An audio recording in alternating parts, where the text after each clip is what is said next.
Olá, bom dia. Meu nome é Beatriz, eu sou aluna do 5º ano de Medicina. A coautora desse trabalho é a Carolina Palamin, do 6º ano, e a nossa orientadora é a doutora Flávia Jaqueline Almeida. O título do trabalho é a prevalência do vírus influenza e sua cobertura vacinal entre estudantes do 5º e 6º ano de Medicina, médicos residentes e assistentes da Pediatria da Santa Casa de São Paulo. Com relação aos objetivos desse trabalho, nosso trabalho precisou passar por algumas alterações, pois, coincidentemente com o período de maior circulação do vírus influenza, emergiu a pandemia da Covid-19 e assim nós optamos por alterar os objetivos a fim de avaliar a prevalência do SARS-CoV-2 entre aqueles que apresentavam sintomas de síndrome gripal ou síndrome respiratória aguda grave dentro deste contexto pandêmico. Além disso, buscamos analisar entre os que apresentaram o vírus em questão qual a prevalência da imunização anual para a influenza. Com relação aos métodos, nós realizamos a coleta de suave nasoorofaríngeo para a realização da URT-PCR, na busca da detecção do SARS-CoV-2 entre profissionais de saúde com sintomas gripais.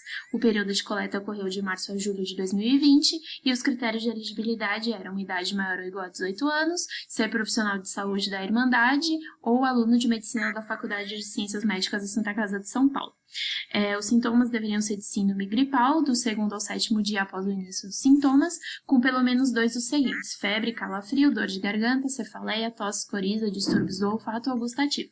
Aqueles que apresentavam apenas anosmia, que é a perda completa do olfato, e ou digeusia, que é a alteração de gustação, nós também realizamos o teste.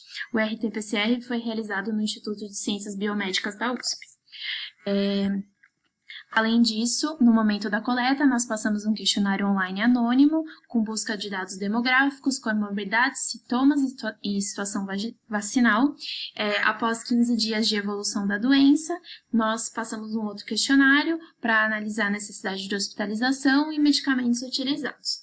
Com relação aos questionários, eles foram feitos na plataforma Google Forms, os participantes tiveram acesso ao TCLE e nós analisamos os dados no programa Stata 13.1 e consideramos um valor significante de P menor do que 0,05 para análise bivariada e menor do que 0,2 para análise multivariada. Nós obtivemos uma amostra de 295 participantes, incluindo funcionários e alunos, 55% eram médicos ou alunos de medicina e 35% da equipe de enfermagem. A média de idade foi de 34,2 anos e 69% da amostra era do sexo feminino. A média de tempo entre o início dos sintomas e a coleta foi de 6,3 dias e 57 participantes declararam ter alguma comorbidade, sendo as mais prevalentes o DPOC e a asma e o IMC maior ou igual a 40.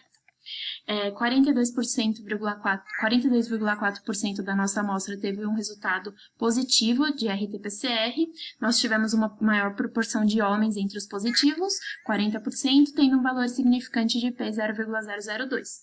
Com relação às comorbidades, não houve diferença relevante na prevalência de comorbidades entre os que testaram positivos e negativos, e os sintomas mais comuns foram cefaleia, congestão nasal, tosse, fadiga e mialgia.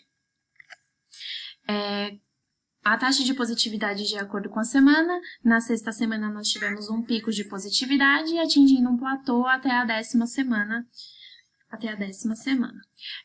Com relação à análise univariável e multivariável, o sexo masculino, a anosmia e o desconforto ocular obtiveram valores de P significativos, com um odds ratio para ser do sexo masculino de 2,13, apresentar anosmia de 4,4 e o desconforto ocular 1,95 de risco para apresentar positividade para o teste de SARS-CoV-2.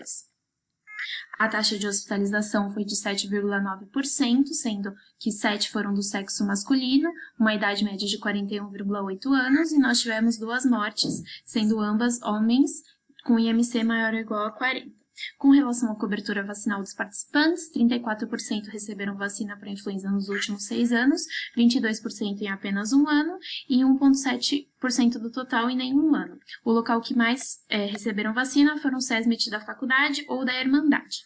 Concluindo, nós obtivemos uma elevada prevalência de infecção por conta da alta suscetibilidade e exposição dos participantes, por conta de procedimentos, como intubação orotraqueal e contato com secreções. Além disso, devemos lembrar que é uma pandemia, também muito considerável a transmissão comunitária. Com relação à taxa de letalidade, tivemos uma taxa de letalidade menor do que da população geral no Brasil, uma menor média de idade dos participantes, uma maior facilidade de diagnóstico e intervenção, o sexo masculino apresentou maior risco de severidade e sintomas associados independentemente com a positividade, sendo a anosmia e o desconforto ocular auxiliam muito na estratégia de detecção diante de uma escassez de testes que apresentou no início da pandemia. Muito obrigada. Muito obrigada.